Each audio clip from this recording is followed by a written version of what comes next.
வட இந்திய ஊடகங்கள் நடத்தக்கூடிய கருத்து கணிப்புகள் எல்லாத்துலேயுமே ஒரு பாரபட்சமாக அவங்க நடந்துக்கிறத நம்ம பார்க்க முடியுது. இப்போ இந்த சி ஓட்டர் கணிப்பை பற்றி பேசலாமே, அதை பற்றி எல்லாருமே பேசிட்டாங்க. அதில் கவனிக்க வேண்டிய ஒரு அம்சம் இருக்குதுங்க, அதை சுட்டி காட்டுறதுக்கு தான் இந்த காணொலி. 2024 நாடாளுமன்ற தேர்தலில் இந்த ராகுல்ஜி, மோடிஜி, எடப்பாடிஜி இவங்களை எதிர்த்து நான்காவது கட்சியாக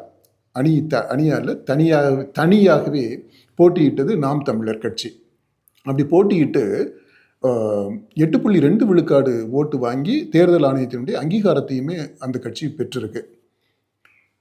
அதுக்கப்புறம் நடந்த இடைத்தேர்தல்கள், விக்கிரவாண்டி இடைத்தேர்தல், ஈரோடு இடைத்தேர்தல், இது எல்லாத்துலேயுமே துணிஞ்சு களமாடிய கட்சி நாம் தமிழர் கட்சி.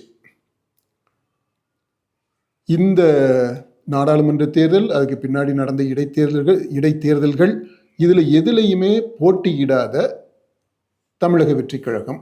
போட்டியிடலை அப்படின்னா போட்டியிடுவதற்கு அவங்களுக்கு போதிய வசதி இல்லை, துணிச்சல் இல்லை, இந்த தேர்தலை புறக்கணிச்சதுக்கு பல காரணங்கள் இருக்கலாம். ஆனால் தேர்தலில் போட்டியிடலை.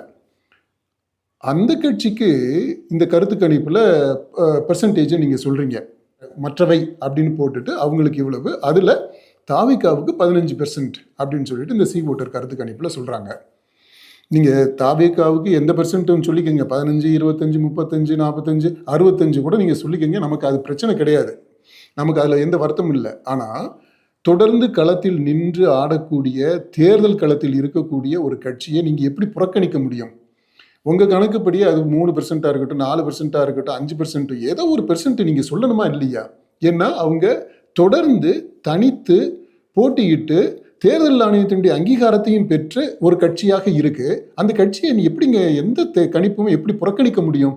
ஒரு பக்கம் இந்த மாதிரி தொடர்ந்து களத்தில் இருக்கக்கூடிய ஒரு கட்சியை, நாம் தமிழர் கட்சியை நீங்கள் புறக்கணிக்கிறீங்க.